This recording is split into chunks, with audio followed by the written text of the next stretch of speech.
Hello everyone, welcome to Sanmarga classes. ಮೇಲ್ಮೈ ವಿಸ್ತೀರ್ಣಗಳು ಮತ್ತು ಘನಫಲಗಳು ಅಧ್ಯಾಯದ 43ನೇ ಪ್ರಶ್ನೆಯನ್ನ ಗಮನಿಸಿ. ಒಂದೇ ತ್ರಿಜ್ಯವನ್ನ ಹೊಂದಿರುವ ಗೋಳ ಮತ್ತು ಅರ್ಧಗೋಳದ ಮೇಲ್ಮೈ ವಿಸ್ತೀರ್ಣಗಳ ಅನುಪಾತ ಕಂಡುಹಿಡಿಯಿರಿ.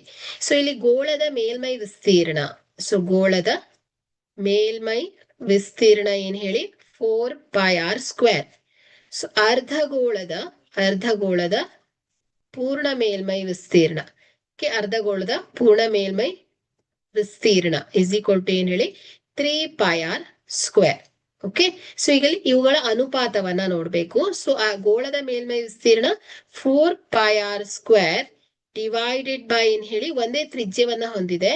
ಸೊ ಅರ್ಧಗೋಳದ ಪೂರ್ಣ ಮೇಲ್ಮೈ ವಿಸ್ತೀರ್ಣ 3πr² ಆಗತ್ತೆ. ಸೊ πr² ಕ್ಯಾನ್ಸಲ್ ಆದ್ರೆ 4/3 ಆಗತ್ತೆ. ಸೊ ಹಾಗಾದ್ರೆ ಇವುಗಳ ಅನುಪಾತ ಏನಾಗತ್ತೆ ಹೇಳಿ 4:3 ಆಗತ್ತೆ. Okay, thank you.